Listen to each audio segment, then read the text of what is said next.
আপনি কি জন্মগত অভিশাপে বিশ্বাস করেন? ইন্দোনেশিয়ার জনপ্রিয় এই মুভিতে ঠিক এমনই এক অভিশাপের সত্য ঘটনা তুলে ধরা হয়েছে, যেই অভিশাপ পাঠিয়েছে খুব কাছের কেউ একজন, কিন্তু তারা কোনোভাবেই বুঝতে পারে না সেই অভিশাপ কে পাঠিয়েছে।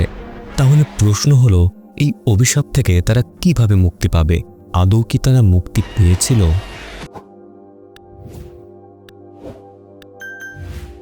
গল্পের শুরুটা 1980 সালের সোলো শহরে। সেদিন প্রোম ও রিনার পরিবারের জন্য ছিল এক অবিস্মরণীয় দিন। বাড়ির সামনে মঙ্গল কলস ও কাঁচা হলুদের ডালের পাশাপাশি শোভা পাচ্ছিল দীর্ঘ সারিতে সাজানো ফুল ও শুভেচ্ছা বার্তা। অম্বর দেবী অর্থাৎ রিনার মা নিজের ঘর থেকে তৈরি হয়ে বেরিয়ে এলেন। কাজের লোক পনুকে জিজ্ঞেস করলেন, সব ব্যবস্থা ঠিকঠাক মতো আছে তো? পনু জানালো, হ্যাঁ, সব ঠিক আছে। এদিকে পাশের ঘরে চলছে রিনার সাজগোজ। আজ তার হলুদের অনুষ্ঠান। অম্বরদেবী মেয়েকে শেষবারের মতো সংসার জীবনের উপদেশ দিতে এলেন। সোলোতে বসবাস করলেও তাদের মুখের ভাষা ছিল কিছুটা আঞ্চলিক। রিনা বলল, বুঝতে পেরেছি মা, বাবা আছে তো? আসলে রিনার বাবা আর বেঁচে নেই। অম্বরদেবী মেয়েকে সাবধান করে দিলেন যেন তার অতীত জীবনের কোনো অমীমাংসিত সম্পর্ক বা অভিযোগ না থেকে যায়, বিশেষ করে প্রেমের ব্যাপারটি। রিনা জানালো সে তার সব পুরনো সম্পর্ক শেষ করে এসেছে। তার হবু স্বামী প্রমোদ তাই করেছে। কৃতজ্ঞতা জানিয়ে সে বলল, ধন্যবাদ মা। অম্বরদেবী আদরে মেয়ের কপালে চুমু এঁকে দিয়ে বাইরে চলে গেলেন অনুষ্ঠানের বাকি আয়োজন দেখতে। রিনা একা আয়নার সামনে দাঁড়িয়ে হঠাৎ করে আয়নার চিড় ধরতে শুরু করলো। দেয়ালে থাকা প্রোম ও রিনার ছবিটা নিচে পড়ে কাঁচ ভেঙে ছিটকে যায়। সঙ্গে সঙ্গে পুরো বাড়ির বিদ্যুৎ সংযোগ বিচ্ছিন্ন হয়ে গেল। চারিদিকে নেমে এলো এক ভীতিকর নীরবতা। সে ছবিটা উঠিয়ে রাখল। রিনা ঘর থেকে বেরিয়ে মাকে খুঁজতে শুরু করে। অম্বরদেবী পনুকে তাড়াতাড়ি গ্রামের চৌকিদারের কাছ থেকে জেনারেটর আনার নির্দেশ দিলেন, কেননা অনুষ্ঠান তো আর বন্ধ রাখা যাবে না। তিনি রিনাকে আবার ঘরে ফিরে যেতে বললেন, কিন্তু রিনা অবাক হয়ে দেখে তার ঘরের দরজাটা নিজে থেকেই বন্ধ হয়ে যাচ্ছে। ঘরে ঢুকে সে দেখতে পায় ছবিটার নিচে পড়ে কাঁচগুলো ছড়িয়ে আছে, আর ঘরের বাইরে উঁকি দিচ্ছিল এক বৃদ্ধের ছায়া। রিনা ছুটে গেল সেই ছায়াকে অনুসরণ করতে। ছায়াটি বাড়ির পেছনের উঠোনের দিকে চলে গেল, কিন্তু গিয়ে দেখতে পেল সেখানে কেউ নেই। শুধু মাটিতে পড়ে আছে কাদামাখা একজোড়া পায়ের ছাপ, যা গিয়ে মিশেছে সেই বিশেষ কলসের জায়গায়।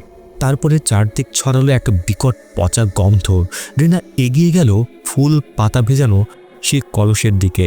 কলসের পরিষ্কার পানি মুহূর্তেই ঘোলাটে হয়ে কালো রক্তের মতো রূপ নিয়েছে, আর তার ভেতরে ভেসে উঠছে ফেটে যাওয়া পেটের একটি মৃত ইঁদুর, যার চারদিকে ঘন বুদবুদ উঠছে। রিনার চিৎকারে সবাই ছুটে আসে। পুনঃ সাহস করে সেই ইঁদুরটি তুলে ফেলে দিয়ে বলল, এ তো খুব অশুভ লক্ষণ। মনে হচ্ছে অশুভ কিছু একটা আমাদের ওপর এসেছে। সেদিন থেকে সবার মনে বাড়তে শুরু করে এক অজানা শঙ্কা। এর কয়েক মাস পর তাদের বিয়ে সম্পূর্ণ হয়েছে। এখন তারা বিবাহিত। প্রোম ও রিনা নতুন জীবন শুরুর জন্য চলে গেল ওনোসোবো শহরে। প্রোমের চাকরিতে পদোন্নতি হয়েছে, তাই এই বদলি। সঙ্গে পেয়েছে সরকারি বাড়ি, যেটা ছিল অফিসের খুব কাছেই।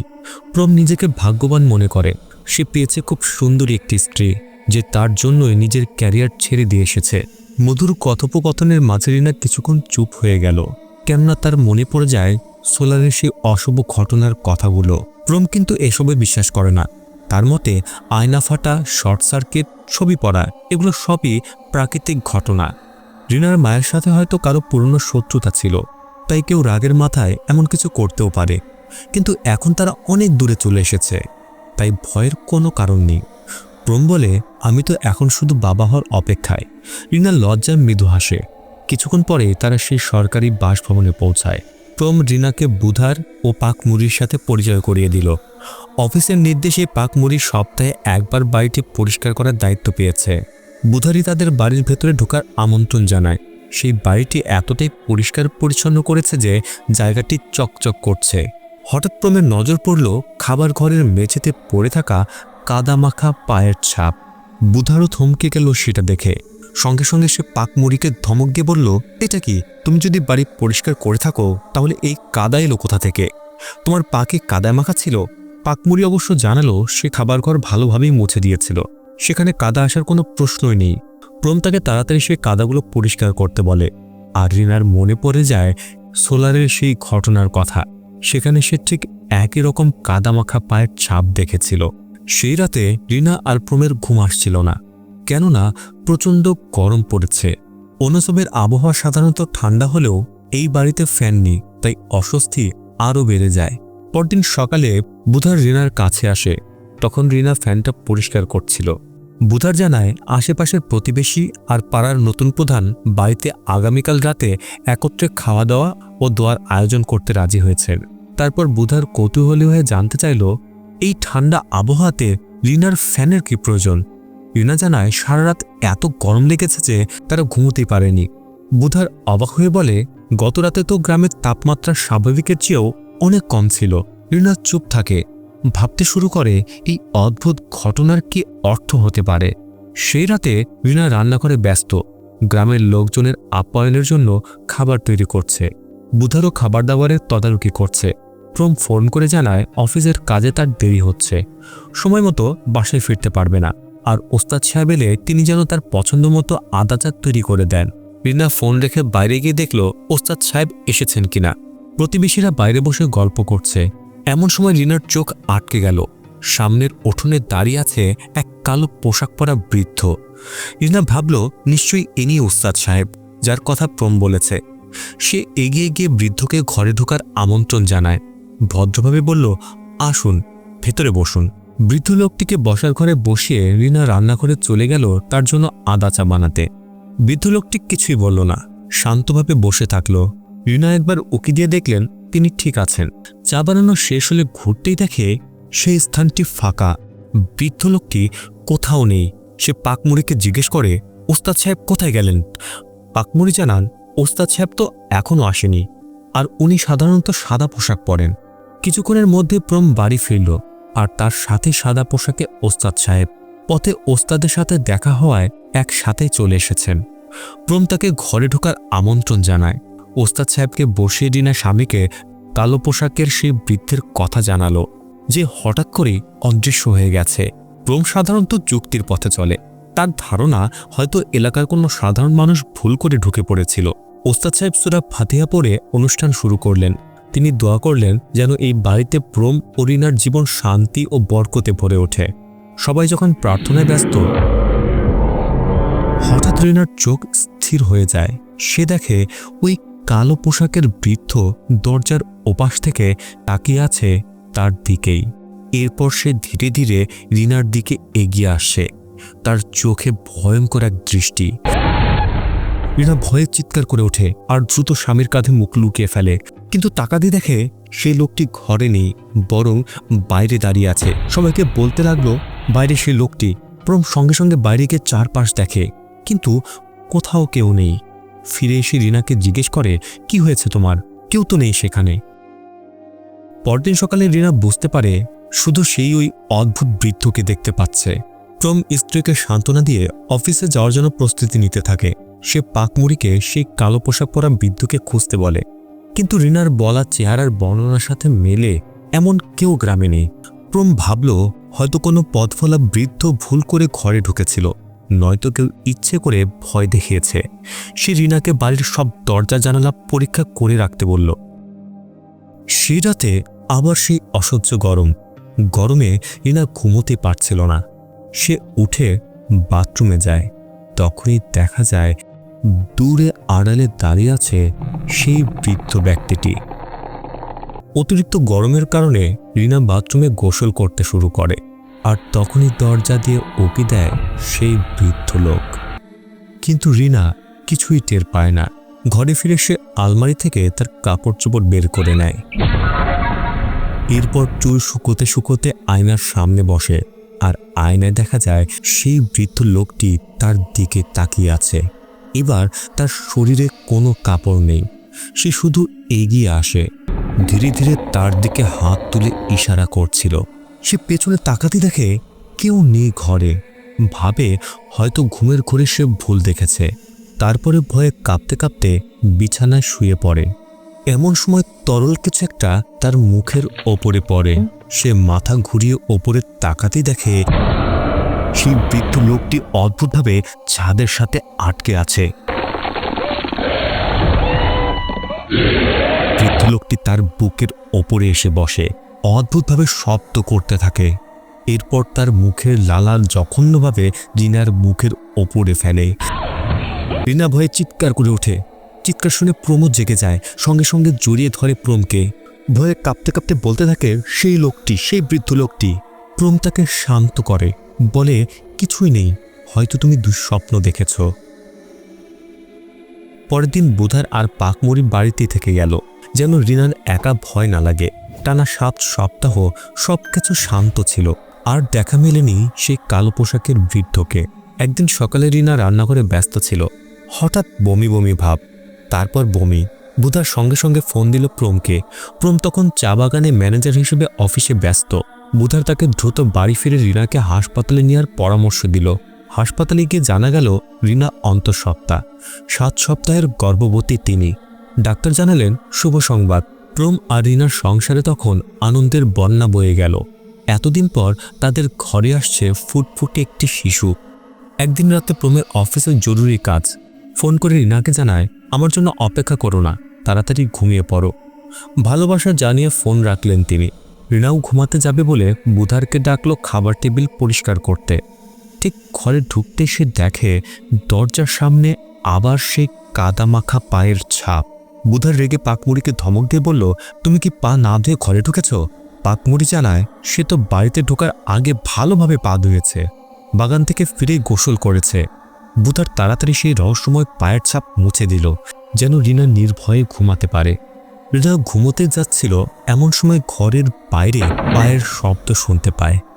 সে ভয়ে ভয়ে দরজা খোলে, কিন্তু কেউ নেই। কিছু একটা চিন্তা করতে করতে সে ঘরে বিছানার দিকে যাচ্ছিল, তখনই দরজায় কেউ জোরে কড়া নাড়ে। হাতলটি অদ্ভুতভাবে নড়ছিল, কেউ যেন ঢোকার চেষ্টা করছে।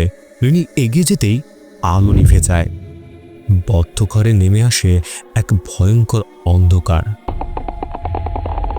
তখনই পেছন থেকে শব্দ শুনে রিনা ধীরে ধীরে ঘুরে তাকাতেই দেখে বিছানার ওপরে দাঁড়িয়ে আছে সেই ভয়ঙ্কর বৃদ্ধ লোকটি। এবার সম্পূর্ণ উলঙ্গ, আর তাকে মোটেও মানুষ মনে হচ্ছিল না। সে শয়তানটি লম্বা নখওয়ালা হাত দিয়ে তার পেট ছুঁতে আসছে। রিনা চিৎকার করে দৌড়ে বেরিয়ে আসে। পাকমুড়ি আর বুধারকে ডাকতে শুরু করে। ততক্ষণে তার রক্তক্ষরণ শুরু হয়, তার ভ্রূণ মেঝেতে পড়ে আছে, আর সেই শয়তান বৃদ্ধ ধীরে ধীরে সেখানে এসে সেটি খেয়ে ফেলছে। রিনা চিৎকার করে ওঠে, তার ঘুম ভেঙে যায়। আসলে এগুলো ছিল তার দুঃস্বপ্ন।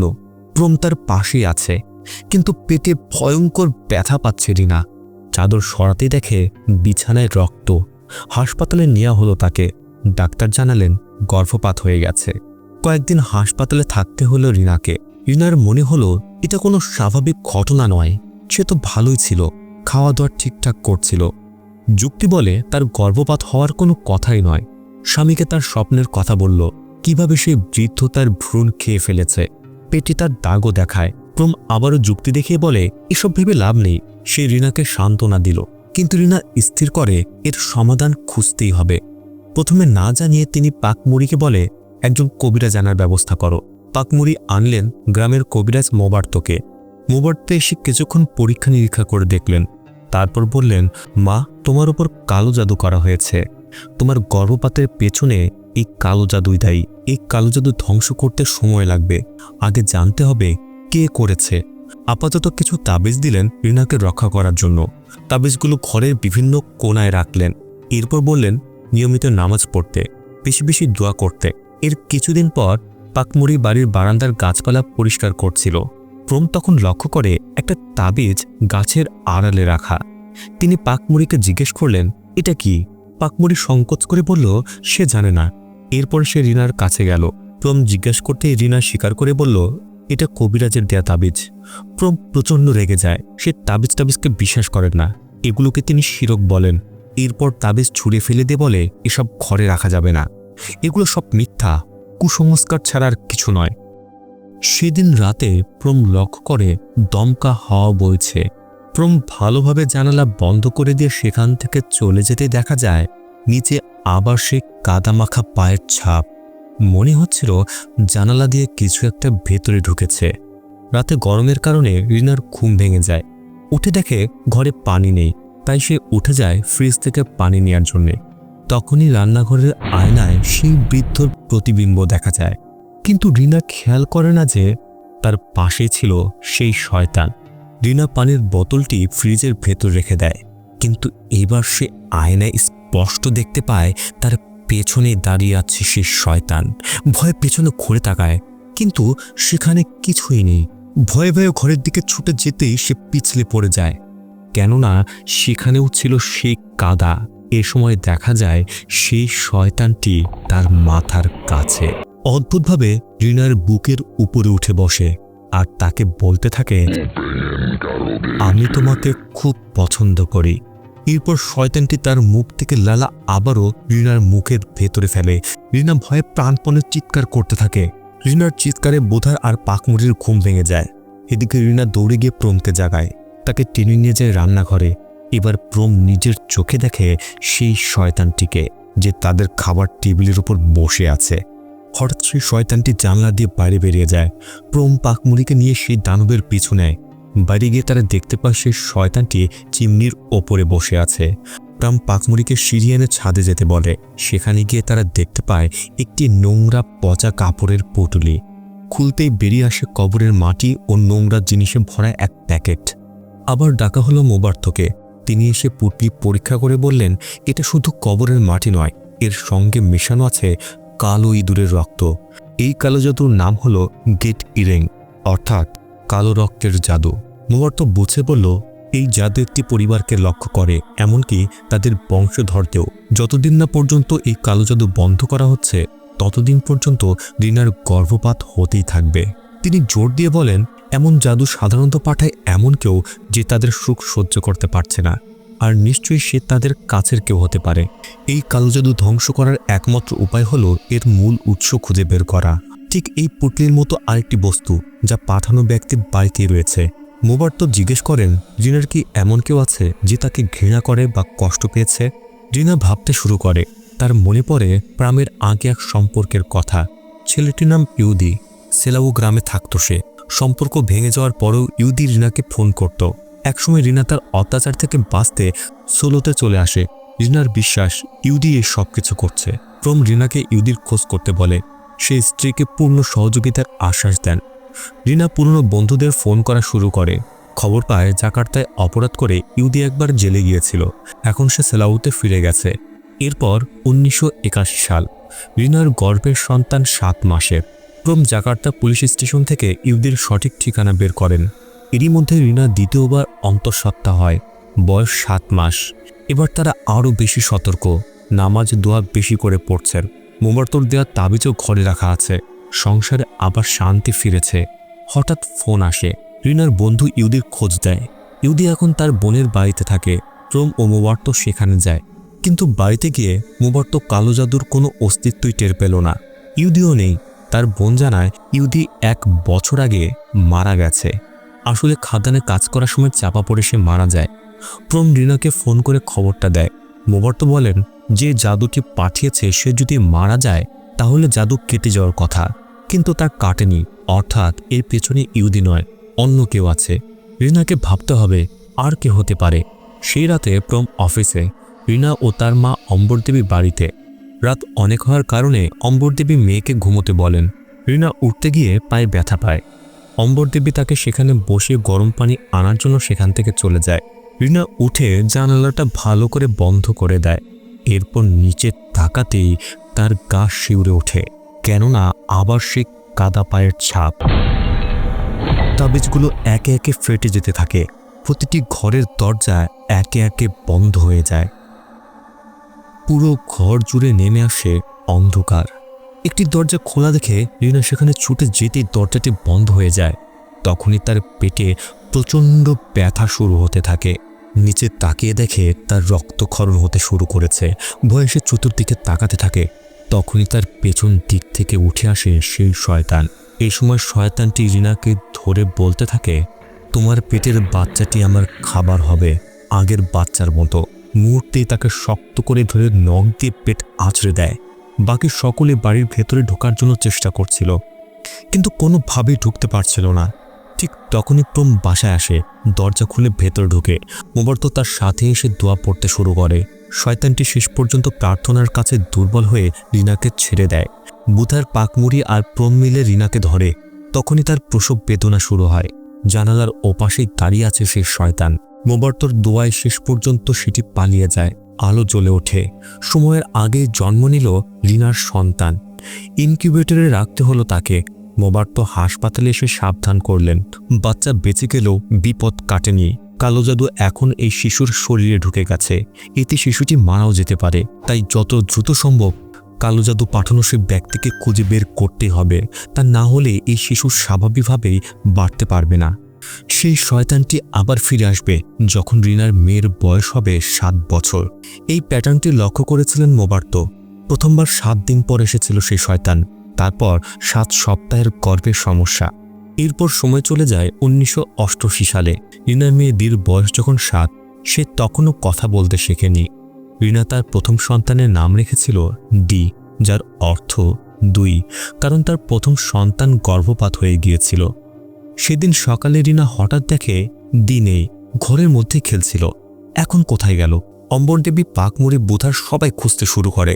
শেষ পর্যন্ত দেখা যায় ছোট্ট মেয়েটা একটি চা বাগানে বসে আছে, আর তার হাতে ধারালো ছুরি। রিনা মেয়েকে ডেকে ছুরিটা দিতে বলে। দি মাকে ছুরি দিতে গিয়ে তার হাতে আঘাত করে, তারপর দৌড়ে বাড়িতে চলে যায়। রিনা কাটা হাত নিয়ে তার মেয়ের পিছু নেয়। এরপর ঘরে গিয়ে দেখে দি বিছানার কোনায় বসে আছে। রিনা তার মেয়ের কাছে যায়। দিকে ডাকলেই সে ঘুরে তাকাতে দেখা যায় তার মুখ রক্তাক্ত, সে খাচ্ছে কাঁচা মাংস। এই দৃশ্য দেখা মাত্রই রিনার বুকের ভেতরটা যেন ভেঙে যাচ্ছিল, আর দি একভাবে তাকিয়ে সেই রক্তমাখা মাংস খেয়ে যাচ্ছিল। রিনার যেন কিছুই করার নেই, শুধু ফুপিয়ে ফুপিয়ে কাঁদছিল সে। সবকিছু পরিষ্কার করে রাতে দিকে ঘুম পাড়িয়ে দিল। এ সময় দেখা যায় তার সারা গায়ে ক্ষতর চিহ্ন। রিনা আর সহ্য করতে পারছিল না। স্বামীকে বলল, এবার শেষ করো, এই কালো জাদু ধ্বংস করতে হবে। আমি মোবার্তকে নিয়ে বছরের পর বছর খুঁজে বেড়াচ্ছি সেই ব্যক্তিকে, কিন্তু পাচ্ছি না।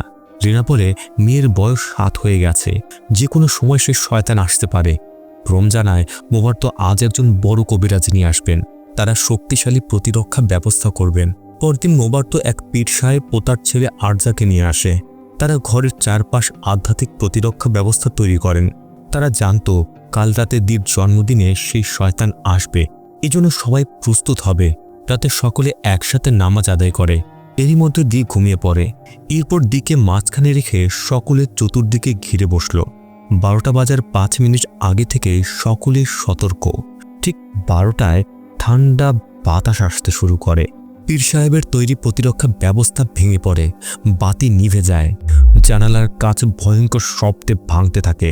হঠাৎ করেই দিক ঘুম থেকে উঠে বসে। পীর সাহেব ও আরজা চারদিকে নজর রাখতে শুরু করে। হঠাৎ অদৃশ্য শক্তির আক্রমণে পীর সাহেব ও আরজা ছিটকে পড়ে যায়। তারপর মোবার্তর ওপর ঝাঁপিয়ে পড়ে সে শয়তান। মোবার্তর মুখ দিয়ে হাত ঢুকিয়ে তার শরীরের অঙ্গ প্রত্যঙ্গ বের করে আনে। মোবার্ত সেখানেই মারা যায়। এদিকে সবাই একটি ঘরের ভেতরে গিয়ে দরজা বন্ধ করে দেয়। প্রম ও পাকমুড়ি দরজার পেছনেই দাঁড়িয়ে থাকে। হঠাৎ দরজা ভেঙে সেখানে চলে আসে সেই দানব। ঠিক তখনই পীর সাহেব জ্ঞান ফিরে পান। তিনি দানবকে একা লড়াইয়ের আহ্বান জানান। আর যার সুযোগ বুঝে পবিত্র তরবারি দিয়ে দানবের বুকে আঘাত করে, কিন্তু দানব তবুও মারা যায় না। তার শক্তি যেন অপরিসীম। অবশেষে অনেক কষ্টে পীর সাহেব দানবকে তাড়াতে পারেন, কিন্তু তার প্রভাব রয়ে গেল। মোবার্তর মৃতদেহ নিতে অ্যাম্বুলেন্স ডাকা হয়। পীর সাহেব প্রম ও রিনাকে বললেন, আপনাদের সত্যি কথা বলতে হবে, আপনাদের জীবনে আরও কিছু গোপন তথ্য আছে। তখন প্রম স্বীকার করে তিনি একজনকে সন্দেহ করেন, কিন্তু প্রমাণ না থাকায় রিনাকে বলেননি। তার নাম হলো মাওয়ার, প্রমের পুরনো সহকর্মী। যখন প্রমের সঙ্গে রিনার পরিচয় হয়েছিল তখন মাওয়ার ছিল তার গোপন প্রেমিকা। এমনকি তারা একসঙ্গে লিভ টুগেদারও ছিল। কিন্তু শেষ পর্যন্ত প্রম রিনাকে বিয়ে করেন, আর তখনই মাওয়ার অভিশাপ দিয়েছিল। প্রম রিনার কাছে এই সত্যটা লুকিয়ে রেখেছিল। কেননা এটা নিশ্চয়ই রিনার মনে আঘাত দিত। সব শুনে রিনা খুব কষ্ট পায়। সে ভাবতেও পারেনি যে স্বামীকে সে এত ভালো মনে করত, সে একসময় পরকীয়ায় লিপ্ত ছিল। প্রম তাকে বোঝাতে চায় সে আর কখনোই এমনটা করবে না, তাকে অনুরোধ করে অতীত ভুলে যেতে। এরপর তারা সেই কালো জাদু ধ্বংস করার চূড়ান্ত রিচুয়াল শুরু করে। পীর সাহেব পবিত্র দোলক ব্যবহার করে মাওয়ারের অবস্থান নির্ণয় করেন। স্থানটি অনুসব ও মাগেলাংয়ের মধ্যবর্তী কোনো এলাকা। পীর সাহেব ও প্রম সেদিকে রওনা হয়। আরজা রিনাদের বাসায় থেকে যায় আরেকটি রিচুয়ালের জন্য। মাওয়ারের বাড়ি পৌঁছে পীর সাহেব ধ্যান করেন। তিনি প্রমকে বাড়ির পাশে মাটি খুঁড়তে বলেন। এরপর তিনি গাড়ি থেকে কিছু সরঞ্জাম আনতে যান। ঠিক তখনই পেছন থেকে কেউ একজন আঘাত করে। পীর সাহেব জ্ঞান হারায়। প্রম তখনও খুঁড়ে যাচ্ছে। মাওয়ার টের পেয়ে যায় তাদের আগমনের। সে এসে প্রমকেও আঘাত করে। এরপর দেখা যায় তাদের দুজনকেই বেঁধে ফেলা হয়েছে। মাওয়ার হাসতে হাসতে বলে, পীর সাহেবের ক্ষমতা সত্যিই দারুণ, তবুও আমাকে ধরতে পারেননি। 7 বছর ধরে আমি তোমাদের কষ্ট দেখে কি যে আনন্দ পেয়েছি তা বলে বোঝাতে পারবো না। মাওয়ার প্রথমে পীর সাহেবকে মেরে ফেলার জন্য ছুরি তোলে। প্রম তখন দড়ি ছিঁড়ে তাকে আক্রমণ করে। মাওয়ার টেবিলে ধাক্কা খেয়ে জ্ঞান হারায়। প্রম ছুরি দিয়ে নিজের ও পীর সাহেবকে মুক্ত করে, কিন্তু পীর সাহেবের মাথায় গভীর ক্ষত। তিনি প্রমকে তাড়াতাড়ি কালো জাদুর জিনিসগুলো খুঁজে বের করতে বলেন। প্রম মাওয়ারকে বেঁধে রেখে খোঁড়া শুরু করে। অবশেষে সেই জিনিসগুলো পেয়ে যায়, কিন্তু ফিরে এসে দেখে পীর সাহেব মারা গেছেন। প্রম রিনাকে ফোন করে আরজার সঙ্গে কথা বলতে বলে। আরজা সব জিনিসপত্র নিয়ে দ্রুত ফিরে আসতে বলে। প্রম পীর সাহেবের মরদেহ নিয়ে রওনা হয়। এদিকে বাসায় রিনা ও অম্বর দেবী দিয়ের পাশে। দি সারাদিন ঘুমিয়ে। তখনই আলো নিভে যেতেই দি জেগে ওঠে। আরজা ধারালো ছুরিটি নিয়ে চতুর্দিকে খুঁজতে থাকে। হঠাৎ সেই শয়তান আবির্ভূত হয়। আরজা তাকে আক্রমণ করতে গেলেই শয়তানের শক্তিতে ছিটকে পড়ে যায়। শয়তানটি তার নিজের হাত থেকে ছুরিটি খুলে নিয়ে আরজাকে আঘাত করে। মুহূর্তে আরজার মাথা শরীর থেকে আলাদা করে দেয়, আর সেই মাথাটি রিনির পায়ের কাছে গিয়ে পড়ে। রিনি ভয়ে ছুটে যায় ঘরের ভেতরে। সেখানে অম্বর দেবীকে শ্বাসরোধ করছে সে শয়তান, কিন্তু ঘরের কোথাও দি নেই। অম্বর দেবী বলতে থাকে মেয়েকে নিয়ে গেছে। রিনা বাইরে এসে দেখে সে শয়তানটি তার মেয়েকে নিয়ে যাচ্ছে। রিনা দানবের কাছ থেকে দিকে ছিনিয়ে নিতে চায়। সে তার মেয়েকে যে কোনো মূল্যে বাঁচাতে চায়। তখন দানব বলে, যদি মেয়েকে বাঁচাতে চাও তাহলে মেয়ের বদলে তোমার প্রাণ আমি চাই। শেষ পর্যন্ত মেয়েকে বাঁচাতে রিনা নিজের জীবন বিসর্জন দিতে প্রস্তুত। সে দিকে শেষবারের মতো জড়িয়ে ধরে দানবের দিকে এগিয়ে যায়। মুহূর্তে দানবটি রিনাকে নিয়ে অদৃশ্য হয়ে যায়। কিছুক্ষণ পর আলো জ্বলে ওঠে। প্রম বাড়ি ফিরে আসে। অম্বরদেবী জানান রিনা নেই, শয়তানটি তাকে নিয়ে গেছে। প্রম তার মেয়ের কাছে যায়, আর অম্বরদেবীর শব্দ শুনে বাইরে ছুটে যায়। কিছুক্ষণ পরে সে চিৎকার করে ওঠে। প্রম বাইরে গিয়ে দেখে রিনি অচেতন অবস্থায় পড়ে আছে। এসব কিছু দেখে প্রম বুঝে যায় একমাত্র মাওয়ারই পারে এই অভিশাপ ধ্বংস করতে। সে আবার মাওয়ারের বাড়িতে যায়, অনুরোধ করে মাওয়ার যেন এই অভিশাপ তুলে নেয়, দিকে সুস্থ করে, রিনাকে যেন সে ফিরিয়ে দেয়। কিন্তু মাওয়ার একটি ধারালো অস্ত্র নিয়ে তার উপর আক্রমণ করে। প্রম প্রথমে বাঁচার চেষ্টা করে, কিন্তু মাওয়ার ক্ষিপ্ত হয়ে আঘাত করতেই থাকে। এক পর্যায়ে প্রমের গালে ছুরি বিদ্ধ হয়। তখন প্রম আর নরম না থেকে মাওয়ারের গলা চেপে ধরে। দুজনের মধ্যে শুরু হয়ে যায় ভয়ঙ্কর লড়াই। মাওয়ার প্রমের মুখ জ্বলন্ত আগুনে ঠেলে ধরে। শেষ পর্যন্ত প্রম তার এক হাত কেটে দেয়। মাওয়ার এক হাত নিয়েই লড়াই চালিয়ে যায়। দাঁত দিয়ে কামড়াতে থাকে। প্রম তার পেটে ছুরি দিয়ে আঘাত করে, তবুও মাওয়ার রিনাকে গালাগাল করতে থাকে। শেষ পর্যন্ত প্রম তার মাথা শরীর থেকে আলাদা করে দেয়। কিন্তু স্ত্রীকে হারানোর বেদনা প্রম সহ্য করতে পারে না। সে নিজেও আত্মহত্যা করে। মাওয়ারের মৃত্যুর সাথে সাথে সেই কালো জাদুও ধ্বংস হয়ে যায়। অম্বর দেবী দির ঘরে যান, দেখেন দি সুস্থ, তার সব রোগ সেরে গেছে। সে স্বাভাবিক বাচ্চার মতোই কথা বলতে পারে। নাতনিকে নিয়ে বাকি জীবন কাটাতে শুরু করেন। এরপর 2003 সাল। দি জাকার্তায় মেডিকেল কলেজ থেকে ডাক্তারি পাশ করেছে সেরা ফলাফল নিয়ে। তার বক্তৃতায় সবাই কেঁদে ফেলে। অনাথ হয়েও সে হার মানেনি। তার বাবা মায়ের স্বপ্ন ছিল সে মানুষের কাছে আসবে। দি জানায় এই সাফল্য উৎসর্গ করছে তার নানি আর বেহেশতে থাকা তার বাবা মাকে।